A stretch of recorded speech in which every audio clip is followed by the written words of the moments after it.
वाहेगुरु जी की फतेह। ये इन बच्चों ने क्या कहा? भाई यहाँ आकर तो हर कोई सलाम करता है। भाई बच्चों से बहुत बड़ी गलती हुई है।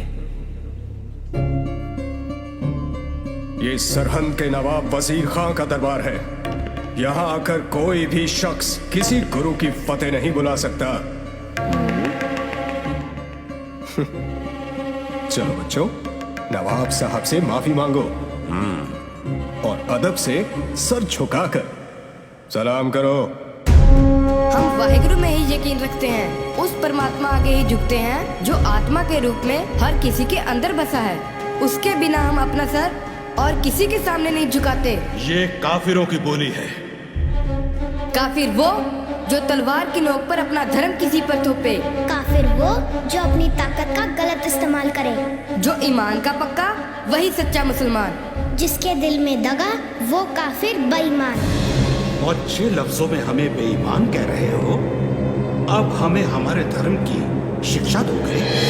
हमें तो हमारे सिख धर्म का पता है काजी साहब। हमारा धर्म किसी को गुलाम नहीं बनाता। हमारे गुरु पिता ने हमें यही सिखाया है। बच्चों, तुम्हारे गुरु पिता को गिरफ्तार करने के लिए मेरे सिपाही चारों दिशाओं में फैल चुके हैं। जैसे रोशनी को कोई कैद नहीं कर सकता, वैसे ही गुरु पिता को पकड़ने वाला सूरमा अभी पैदा नहीं हुआ।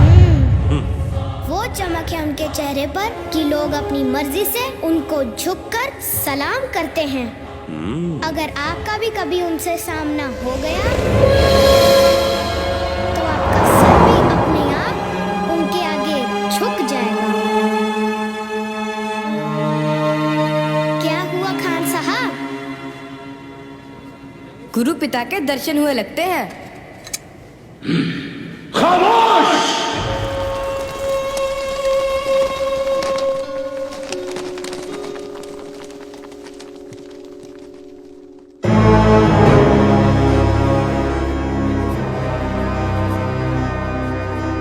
बच्चों, अब तुम हमारे पास रहो।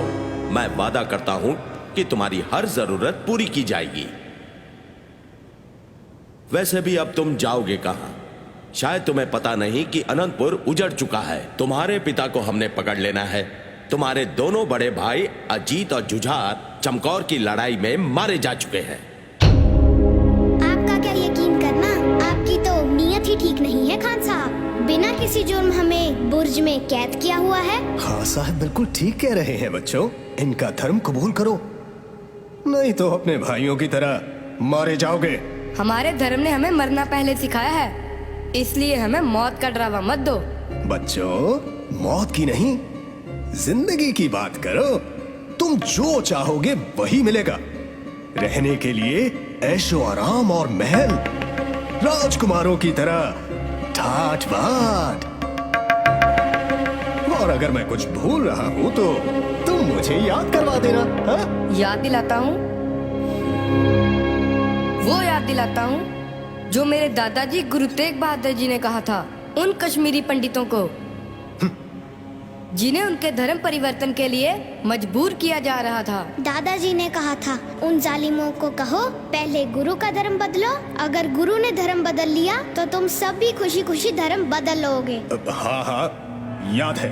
तो फिर जिनके दादाजी ने किसी का धर्म बचाने के लिए अपना शीश दे दिया, आप उनके पोतों को अपना धर्म कबूल करने के लिए कह रहे हो? सोच लो, कहीं कोई गलती तो नहीं कर रहे। उसकी ही विधवा, मतलब तुम्हारी दादी अभी जिंदा है। अब क्या करना है? जाओ उसके साथ मशवरा करो। कल तक की मोहलत है। वाहेगुरु जी का खालसा, वाहेगुरु जी की फतेह। ये तो बड़े बड़ों को चुप करा देंगे। ये बच्चे हैं या अफलातून?